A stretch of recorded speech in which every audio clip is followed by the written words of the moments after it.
Radhe everyone, आप सभी का हमारे चैनल में बहुत बहुत स्वागत है। आज की वीडियो में आप सभी के साथ शेयर करूंगी गुप्त नवरात्रि की पूजा विधि। किस तरह से आप गुप्त नवरात्रि में पूजा कर सकते हैं। तो इस वीडियो में आपको बहुत सरल तरीके से मैं दिखाने वाली हूं, बहुत ही सादा और सरल तरीके से, जिसमें आपको बहुत ज़्यादा सामान की भी ज़रूरत नहीं है। जो कि विशेष सामान होता है वही इस वीडियो में मैं आपको दिखाऊँगी।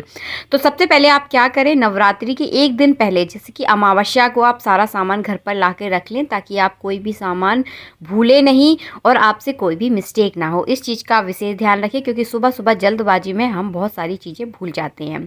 तो आम के या अशोक के पत्ते अनिवार्य होते हैं पूजा में। तो आम के मिल जाए तो आम के लेकर आ जाएं। अगर ना मिले तो आप अशोक के पत्ते भी ला सकते हैं।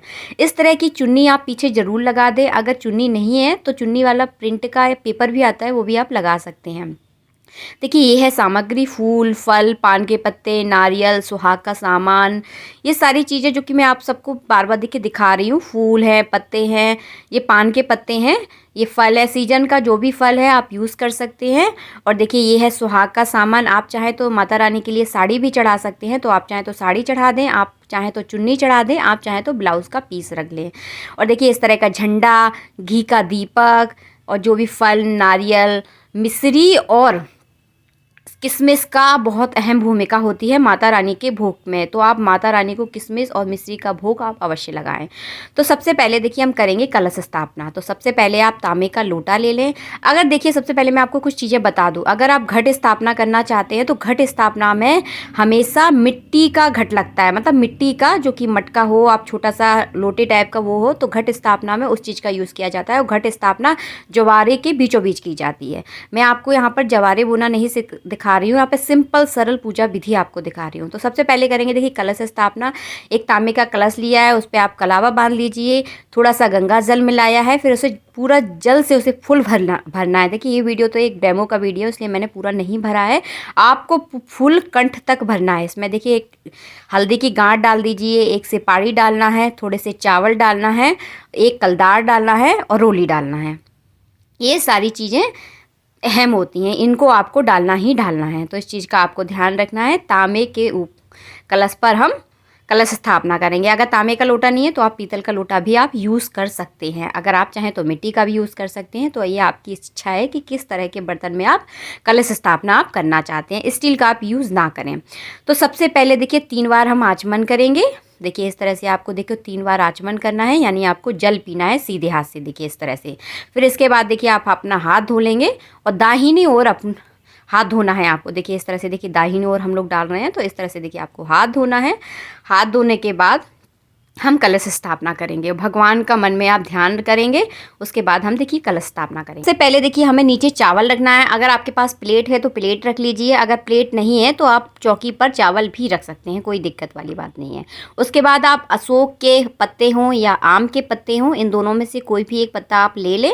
तो देखिए इस तरह से 7 पत्ते आपको अवश्य लगाने हैं। आप चाहें तो इन पर थोड़ी सी रोली, हल्दी आप टीका मतलब कर सकते हैं इन पत्तों पर। तो देखिए इस तरह से आप पत्ते लगा दें। और पत्ते आप जब भी लगाएं, इस चीज़ का आप ध्यान रखें कि पत्ते आपके बिल्कुल साफ़ सुथरे हों, कहीं से कटे फिटे पत्ते आपको यूज़ नहीं करने। तो बिल्कुल साफ़ सुथरे पत्ते हमेशा आप पूजा जब भी करें, कोई भी पूजा करें, आप हमेशा साफ़ सुथरे पत्तों का ही आपको देखिए यूज़ करना है। उसके बाद देखिए हमने एक प्लेट ली है, प्लेट में आप चावल रख लें।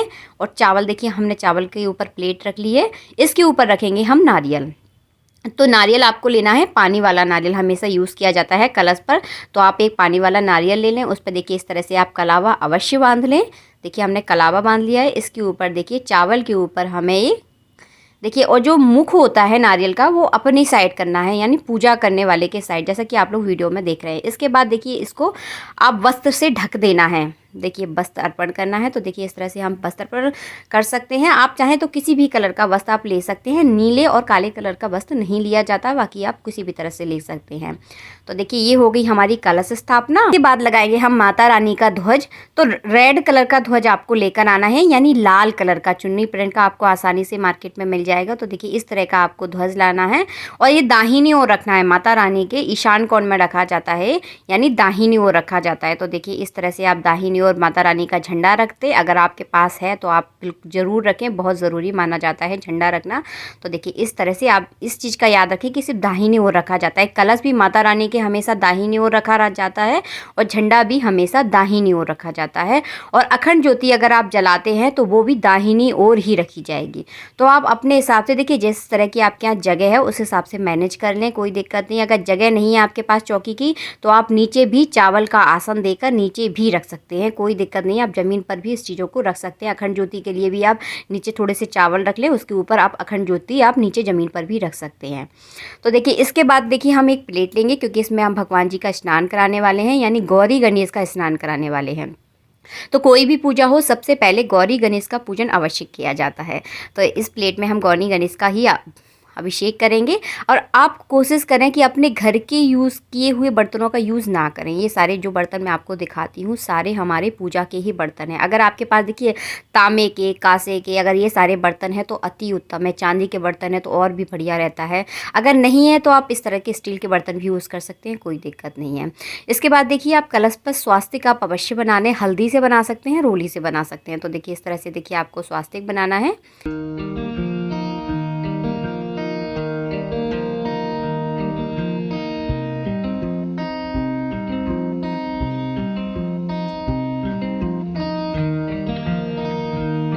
इसके बाद जलाएंगे हम माता रानी का अखंड दीपक। तो अखंड दीपक सबसे पहले मैं आपको बता दूं, माता रानी के हमेशा दाहिनी ओर जलाया जाता है।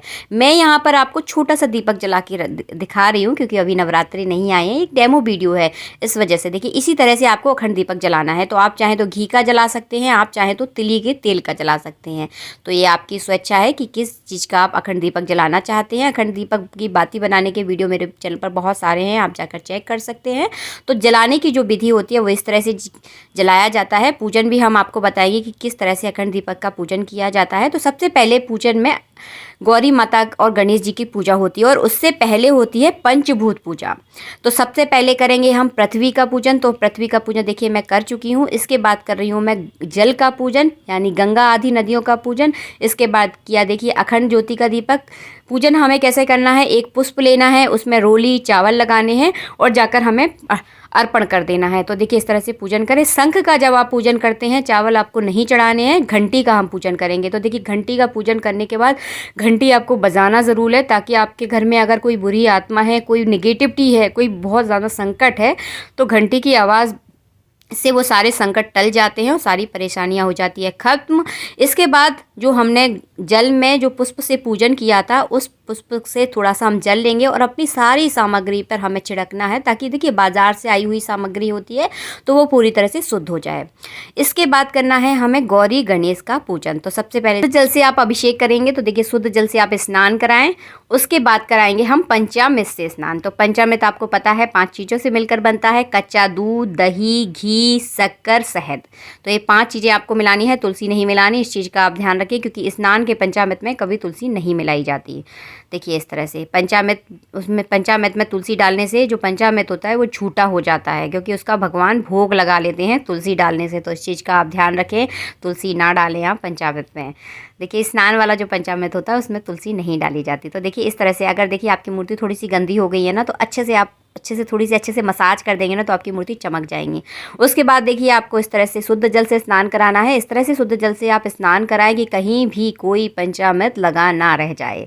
तो देखिए ये हो गया हमारे गौरी गणेश का स्नान। इसके बाद देखिए आपके पास कोई अच्छी साफ टॉवेल हो तो इससे भगवान जी का अंग प्रोक्षण करें, अच्छे से मतलब शरीर उनका पहुँच दे। तो देखिए इस तरह से आप हल्के हल्के हाथों से शरीर पहुँचेंगे, और शरीर पहुँचने के बाद लगाना है हमें सुगंधित इत्र।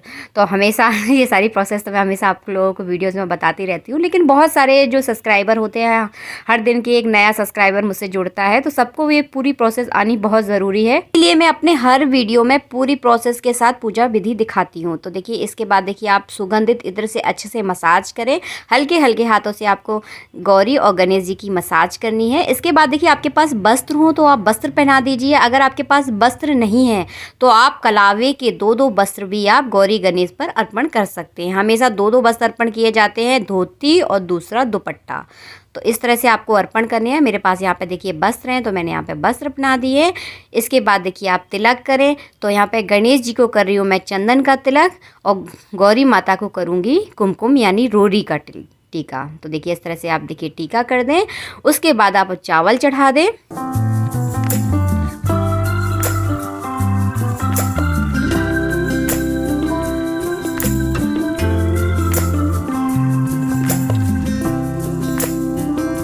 इसके बाद चढ़ा दें आप पुष्प। अगर आपके पास माला है तो आप माला भी चढ़ा सकते हैं। इसके बाद देखिए आपको सिंदूर, अबीर, गुलाल, हल्दी और चावल ये अवश्य चढ़ाने हैं। तो देखिए हमने एक पुष्प लिया है, पुष्प में ये देखिए सारा सामान देखिए हमने लगा लिया है। आप इसमें हल्दी भी अवश्य लगा लें। इसके बाद देखिए गौरी गणेश पर ये अर्पण कर दें, ये ज़रूरी होते हैं। तो देखिए इस तरह से आपको अर्पण करने हैं। आप चाहें तो ऐसे भुरक भी सकते हैं, मतलब ऊपर से इस तरह से देखिए चढ़ा भी सकते हैं। ये देखिए अबीर है और चावल है, ये हमने अलग से चढ़ाए हैं। तो इस तरह से देखिए पूजा हो गई हमारी। इसके बाद करेंगे हम कलश का पूजन। तो इस तरह से की जाती है गौरी गणेश की पूजा। कोई भी पूजा हो आप इसी तरह से गौरी गणेश की पूजा कर सकते हैं। इसके बाद देखिए धूप दीप आप दिखा दें और धूप दीप दिखाने के बाद अपने हाथ धो लें और हाथ धोने के बाद पान के पत्ते में देखिए आपको भोग लगाना है। तो देखिए पान के दोनों सिरों को आपको थोड़ा सा तोड़ लेना है, यानी डंडी को भी तोड़ लेना है और आगे वाले हिस्से को भी तोड़ लेना है। हमने छोटी छोटी चीज़ें इस पूजा में आपको दिखाई हैं। इसके बाद देखिए आप मिश्री रख लें, इसमें लौंग, इलायची, जो भी फल हो आपका ऋतु फल वो लेकर आप पान के पत्ते के ऊपर देखिए गौरी गणेश का भोग लगा सकते हैं। अगर आपके पास कोई मिठाई है तो आप मिठाई भी इसमें रख सकते हैं। तो देखिए ये हो गई हमारी गौरी गणेश की पूजा। इसके बाद करेंगे हम कलश का पूजन। तो देखिए 4 बार इस तरह से देखिए आपको जल घुमाना है, यानी सबसे पहले हाथ धुलाने हैं, पैर धुलाने हैं, जल पिलाना है। उसके बाद कराना है आपको स्नान। उसके बाद देखिए एक बार पंचामृत हमने घुमाया है, इसके बाद घुमाएंगे आप शुद्ध जल। तो देखिए कलश का हो गया स्नान। देखिए इस तरह से देखिए आपको स्नान करवाना है कलश का। आप चाहे तो थोड़ा सा जल चढ़ा भी सकते हैं, लेकिन थोड़े से उनके वस्त्र वगैरह गीले हो जाएंगे, थोड़ा सा गीला गीला हो जाता है, तो इस तरह से आप घुमाकर भी चढ़ा सकते हैं। इसके ऊपर देखिए ऑलरेडी पहले से हमने एक उनको कपड़ा उड़ा के रखा है, आप चाहे तो एक कलावा भी उनके ऊपर चढ़ा सकते हैं। इसके बाद देखिए हमें चढ़ाना है जनेऊ। देखिए इस तरह आप तिलक भी ज़रूर अवश्य कर दे। कुछ कुछ ऐसा होता है कि हम दिखा नहीं पाते, तो आपको तिलक भी अवश्य करना है इसके ऊपर। इसके बाद देखिए आपके पास माला है तो माला चढ़ा दीजिए। अगर माला नहीं है तो आप इस तरह से पुष्प भी चढ़ा सकते हैं, जैसे कि हम आप लोगों को सभी को वीडियो में दिखा रहे हैं। इसके बाद लेना है आपको एक पुष्प लेना है, उसमें रोली, गुलाल, हल्दी ये सारा सामान उसमें लगाना है और जाके कलश को कर देना है आपको अर्पण। तो देखिए इस तरह से जैसे कि हमने आपको पहले वीडियो में बताया, सबसे पहले देखिए कुमकुम लगानी है, उसके बाद आपको सिंदूर लगाना है, गुलाल लगाना है, हल्दी हम इस वीडियो में दिखा नहीं पाए तो आप हल्दी भी अवश्य लगाएं। देखिए इस तरह से आपको चढ़ा देना है। देखिए इस तरह से आप चढ़ा दें। उसके बाद चढ़ा दें आप अबीर चढ़ा दें, चावल चढ़ा दें। तो देखिए इस तरह से देखिए इसको चमकीला भी बोला जाता है, अबीर भी बोला जाता है। इसके बाद देखिए हमने चावल चढ़ा दिए हैं। तो ये हो गया हमारे कलश का पूजन। इसके बाद देखिए आप धूप और दीप दिखा दें। धूप दीप दिखाने के बाद अपने हाथ धो लें। उसके बाद लगाना है आपको भोग। तो देखिए इस तरह से हमें करनी है पूजन। तो भोग में देखिए हमने एक कटोरी ली है, उसमें जो भी आपका ऋतु फल है ऋतु फल रख दीजिए, जो भी मिठाई है आप मिठाई रख दीजिए। अगर आपके पास एक्स्ट्रा पान के पत्ते हैं तो आप पान के पत्ते पर भी आप भोग लगा सकते हैं कलश का। उसके बाद करनी है मैं माता रानी का ध्यान करना है। तो सबसे पहले हमने से अपने सीधे हाथ में लिया है एक लाल गुलाब का फूल, क्योंकि माता रानी को लाल गुलाब बहुत पसंद होता है, यानी लाल कलर का फूल बहुत पसंद होता है। तो यहाँ पर माता रानी का सबसे पहले हम ध्यान करेंगे। अपने सीधे हाथ में आपको लाल फूल लेना है और देखिए ध्यान करते हुए सबसे पहले आप पुष्प चढ़ा दीजिए। इसके बाद देखिए हमें अभिषेक करना है। तो सबसे पहले 4 बार जल घुमाना है, जो कि मैं पहले वीडियो में बता चुकी हूँ कि 4 बार जल क्यों घुमाया जाता है। उसके बाद देखिए आपको पंचामृत लेना है। तो देखिए इस तरह से आप स्नान के भाव से आपको इस तरह से देखिए घुमाना है। उसके बाद देखिए आप शुद्ध जल से देखिए स्नान करवाएंगे। तो देखिए हमने शुद्ध जल से स्नान करवा दिया है। इसके बाद करना है आपको रोली का टीका करना है। जो भी अभिषेक का जो भी जल होता है, यानी स्नान का जो भी जल होता है, किसी भी पेड़ में आप डाल सकते हैं। तुलसी में नहीं डाला जाता, आप किसी भी अन्यथा आपके पास जो भी पेड़ है उसमें आप डाल सकते हैं। इसके बाद देखिए हम वस्त्र अर्पण करेंगे। तो देखिए हमारे पास ये लाल कलर की चुन्नी है, तो आपके पास लाल और या हरी कलर की चुन्नी बहुत अच्छी लगती है माता रानी पर, खासकर लाल कलर की और गुलाबी कलर की चुन्नी बहुत प्यारी लगती है। तो देखिए आप चुन्नी अवश्य लेकर आए माता रानी को। आप चाहें तो अगर साड़ी पहनाना चाहते हैं तो साड़ी भी पहना सकते हैं। आपके देखिए आपके यहाँ जैसी व्यवस्था हो आप कर सकते हैं। ये मैंने सिंपल टाइप की पूजा आपको दिखा रही हूँ इस वीडियो में, तो आप चाहें तो देखिए चुन्नी भी आप उड़ा सकते हैं। इसके बाद करना है आपको तिलक। सबसे पहले कपड़े पहनाए जाते हैं, उसके बाद टीका किया जाता है। हम भी तो सबसे पहले तैयार होते हैं, उसके बाद अपना पूरा श्रृंगार करते हैं। तो देखिए इस तरह से जितने भी माता रानी के अस्त्र शस्त्र हैं, शेर है, जितनी भी इसमें तस्वीरों में छोटे छोटे जो भी भगवान दिए हुए हैं, आप सब पर टीका करेंगे। तो हल्दी कुमकुम से आपको टीका करना है। इसके बाद देखिए माता रानी को जो लौंग की माला अति प्रिय होती है, तो लौंग की माला का वीडियो ऑलरेडी मेरे चैनल पर है, आप जाकर चेक कर सकते हैं। बहुत ही सिद्ध माला मानी जाती है माला। तो आप माता रानी को 9 दिन लौंग की माला अवश्य पहनाएं, बहुत ज़्यादा सिद्ध हो जाती है माला 9 दिन माता रानी को पहनाने से। इसके बाद देखिए अबीर गुलाल सिंदूर ये सारी सामान भी देखिए माता रानी को आपको अर्पण करना है। तो देखिए इस तरह से आप पुष्प में लेकर अर्पण कर दें। रोज़ देखिए आप इसी तरह से पूजा कर सकते हैं। अगर रोज़ इस तरह से पूजा ना करें तो इस तरह से पूजा आप शुरू वाले दिन ज़रूर करें, क्योंकि ये जो पहला दिन होता है ना, पूरी विधि विधान से आपको पूजा करनी चाहिए। वैसे तो कोशिश करें कि 9 ही दिन आप इस तरह से अगर पूजा करते हैं तो माता रानी बहुत जल्दी आप पर प्रसन्न हो जाती है। धूप दीप दिखा दें। देखिए धूप और दीप दिखाने के बाद आप अपने हाथ धो लें। इसके बाद लगाएं माता रानी को भोग। तो हम माता रानी को लगाएंगे पान के पत्ते में ही भोग लगाना है। तो देखिए आपने जो भी अगर हलवा बनाया है सुबह सुबह तो आप हलवा का भोग लगा सकते हैं। अगर आपने हलवा नहीं बनाया, देखिए सुबह सुबह बहुत जल्दी होती है, नहीं बना पाते, तो आप मिश्री और किशमिश का भोग माता रानी को अवश्य लगाएं, क्योंकि मिश्री और किशमिश जो माता रानी के लिए अति प्रिय मानी जाती हैं। इस भोग में हमने एक सिपाड़ी रखी हुई है, मिश्री और किशमिश रखी है, लौंग इलायची रखी है। तो देखिए पान के पत्ते में लगा दिया यहाँ पर हमने भोग। आप ऋतु फल भी अवश्य चढ़ाएं माता रानी पर। तो देखिए हमने चांदी की कटोरी में थोड़े से अंगूर लेकर माता रानी को चढ़ाए हैं। माता रानी को 9 दिनों में आप अनार का भोग अवश्य लगाएं। तो अनार के दाने निकाल कर माता रानी को अर्पण जरूर करें। माता रानी को विशेष भोग फल माना जाता है अनार का भोग। और सीताफल भी आप माता रानी पर चढ़ा सकते हैं। उसके बाद आप देखिए जल का आचमन करवा दें। जल के आचमन करवाने के बाद आप देखिए ध्वज का पूजन करेंगे। तो देखिए ध्वज का आपको पूजन करना है। एक पुष्प चढ़ा दें, आप रोली चावल हल्दी लगाकर पुष्प चढ़ा दें, और ध्वज पर हो सके तो स्वास्तिक बना दें, नहीं तो देखिए सिंपल सा एक टीका ज़रूर लगा दें। तो देखिए ये हो गया हमारे ध्वज का पूजन। तो इस तरह से किया जाता है नवरात्रि में पूजन। और देखिए इसके बाद देखिए धोले हाथ आप चाहें ध्वज पर। देखिए इसके बाद करेंगे हम अपने पितरों का पूजन। तो सबसे पहले हमने देखिए सीधे हाथ में पुष्प लिया है, रोली चावल उसमें लगा लें। तो देखिए हमने सबसे पहले उसमें रोली चावल लगा दिए हैं। और माता रानी के चरणों में चढ़ाने हैं अपने पितरों के नाम का पूजन। तो माता रानी की गोद में तो हमारे सारे पितर और हम सभी उनके गोद में है, तो माता रानी के चरणों में आप चढ़ा दें अपने पितरों का जो भी पूजन है। तो देखिए हमने हो गई ये इस तरह से की हमने पूजा। अब करेंगे इसके बाद करनी है देखिए आपको आरती। तो देखिए घी के दीपक से आपको आरती करनी है। अखंड दीपक की ज्योति नहीं उठानी है। मैं यहाँ पर सिंपल तरीके से पूजा बताई है। अगर अखंड ज्योति की दीपक है तो अखंड ज्योति को वहाँ जलते रहने दें। आप दूसरा दीपक ले लें और उसमें घी की बाती लगाकर आरती आपको करनी है। डेली सुबह शाम माता रानी की आरती की जाती है नवरात्रे में। तो देखिए इस तरह से। और जो चौकी वगैरह है 9 दिन तक नहीं उठती। ये नहीं है कि सुबह पूजा करी शाम को उठा दी, तो ऐसा नहीं होता। ऐसे स्थान पर पूजा करें जहां आपको बार बार कोई सामान उठाना ना पड़े। तो कोई भी चीज़ यहाँ से हटती नहीं है। 9 दिनों तक ये सारा सामान यहीं रहता है। और जिस कमरे में माता रानी की पूजा होती है उस कमरे में झाड़ू नहीं लगाया जाता, सिंपल कपड़े से ये से ही साफ़ कर दिया जाता है। आरती के बाद की जाती है पुष्पांजलि। तो एक आपने देखिए हाथ में पुष्प ले लें और देखिए संकल्प करके माता की देखिए चरणों में छोड़ दें। तो देखिए आपकी हो गई पुष्पांजलि। तो इस तरह से की जाती है माता रानी की पूजा।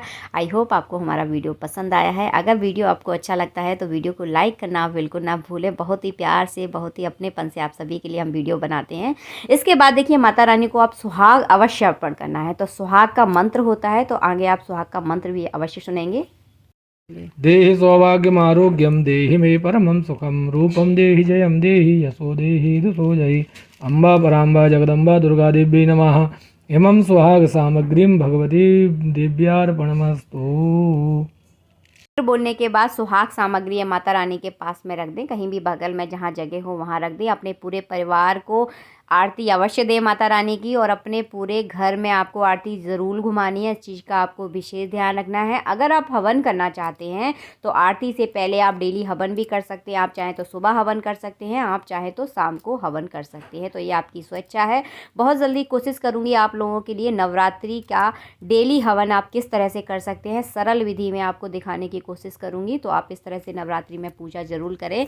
माता रानी हम सब पर अपनी कृपा बना कर रखें।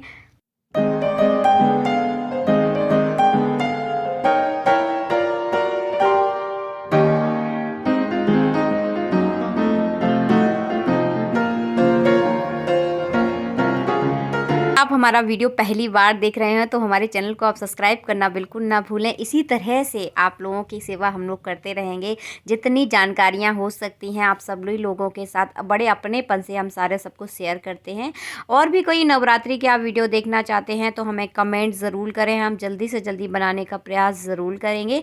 और ये इस तरह से सादा सिंपल तरीके से आप नवरात्रि में अपने घर में पूजा कर सकते हैं। नवग्रह बनाने की कोई आवश्यकता नहीं होती, आप चाहें तो बना सकते हैं, वैसे कोई आवश्यकता नहीं होती। इस तरह से सिंपल सादा तरीके से आप नवरात्रि में पूजा कर सकते हैं। राधे राधे मित्रों, मिलती हूँ आप सबसे नेक्स्ट वीडियो में। जब तक के लिए जय श्री राधे, जय माता दी।